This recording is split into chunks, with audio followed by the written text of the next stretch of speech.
एक और झटका लग गया है लोगों को। झटका क्या लग गया है, देखो साथियों, एयरटेल ने जो अपना 249 रुपये का प्लान था वो बंद कर दिया है, जिसको अब 299 रुपये का कर दिया गया है।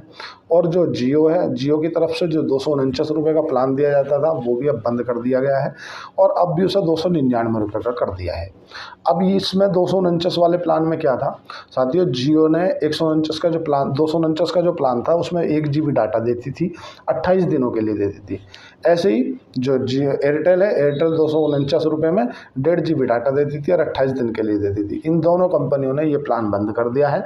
इस प्लान को बंद करके इन्होंने एक प्लान लागू कर दिया है 299 रुपये का 28 दिन के लिए 2 GB डाटा के साथ में।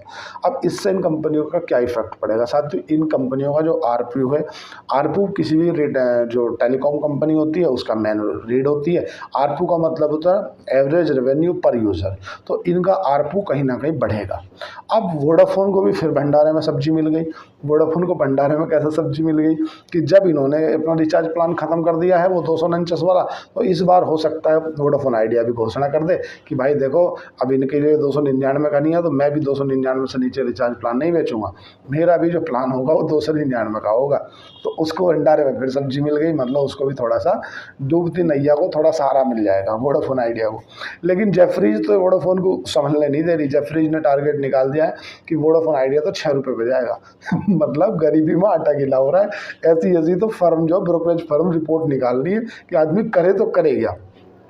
अब अगर बात करें कि इससे इन कंपनियों के बिजनेस पर क्या इफेक्ट पड़ेगा, तो इससे कंपनियों का, अगर हम वोडाफोन आइडिया की बात करें या एयरटेल की बात करें या जियो की बात करें, वोडाफोन आइडिया तो खैर कुछ नहीं, उसका तो पहले ही लॉस में है वो तो, लेकिन जियो और एयरटेल को लगभग 15 से 17% का जो है ना वो बेनिफिट मिल जाएगा इससे।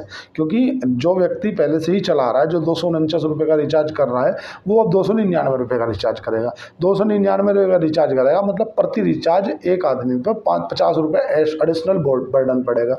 अब सीधी सी बात है, अगर 249 का कंटिन्यू रखता है वोडाफोन आइडिया, तो ये वोडाफोन आइडिया को जो कस्टमर है उनको अपनी तरफ अट्रैक्टिव करेगा। लेकिन वोडाफोन आइडिया की जो सर्विस है वो उतनी बेटर क्वालिटी की नहीं है, उतनी 5G सेवा नहीं है। तो इसलिए हो सकता है कि जो एयरटेल और जियो के कस्टमर है ना, वो 299 दे के भी एयरटेल और जियो के साथ बने रहे।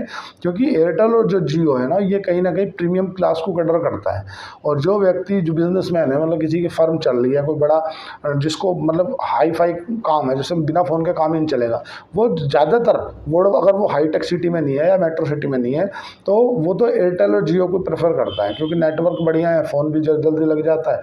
और अगर कोई किसान आदमी है, मतलब जिसको